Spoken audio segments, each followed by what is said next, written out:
In 1976, China found itself at a crossroads. The death of Mao Zedong, the architect of communist China, left a void in leadership and a nation grappling with the legacy of his tumultuous rule. The Cultural Revolution, a period of intense social and political upheaval, had just ended, leaving the country scarred and its economy in shambles. Poverty was widespread, and the Chinese people yearned for stability and progress. The world watched with bated breath as China embarked on this uncertain chapter. Would it continue down the path of isolationism and ideological rigidity, or would it embrace change and open its doors to the world?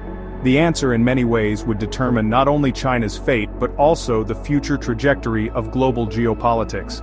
The years following Mao's death were a time of intense political maneuvering.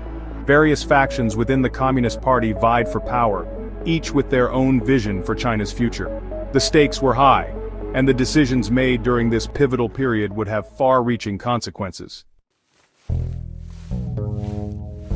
From the turmoil emerged Deng Xiaoping, a pragmatic leader who would set China on a course toward economic liberalization. Deng's famous dictum, "It doesn't matter if a cat is black or white, as long as it catches mice," reflected his focus on economic development over ideological purity. He understood that to lift China out of poverty, the country needed to embrace market forces. Deng's reforms started in the countryside, dismantling the inefficient collective farming system and allowing farmers to sell their surplus in the open market. This unleashed a wave of agricultural productivity, boosting rural incomes and laying the foundation for broader economic growth. To attract foreign investment and technology, Deng established special economic zones along China's southeastern coast.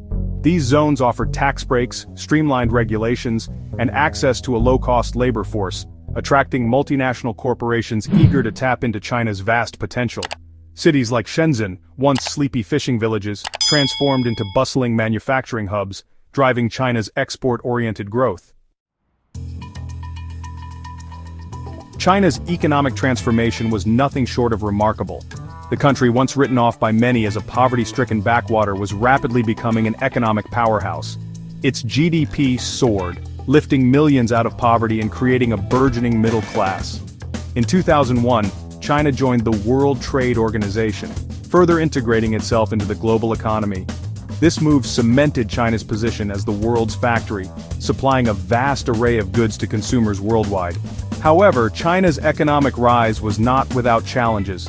The Tiananmen Square protests of 1989, where students and workers demanded greater political freedom, exposed the limits of China's economic liberalization. The government's brutal crackdown on the protests served as a stark reminder that economic progress did not necessarily translate into political reform. Under Xi Jinping, China has asserted itself on the world stage like never before. Xi's China is confident, assertive, and determined to reclaim its rightful place as a leading global power. The Belt and Road Initiative, a massive infrastructure project spanning continents, is just one example of China's growing global ambitions. However, China faces significant challenges, including a slowing economy, environmental degradation, and rising inequality. How China navigates these challenges will determine its future trajectory and its role in the world. Will China continue to rise peacefully, or will its growing power lead to conflict with other nations? The answer to this question is of paramount importance not only for China but for the entire world. The 21st century will be shaped in no small part by China's choices and the world's response to its rise.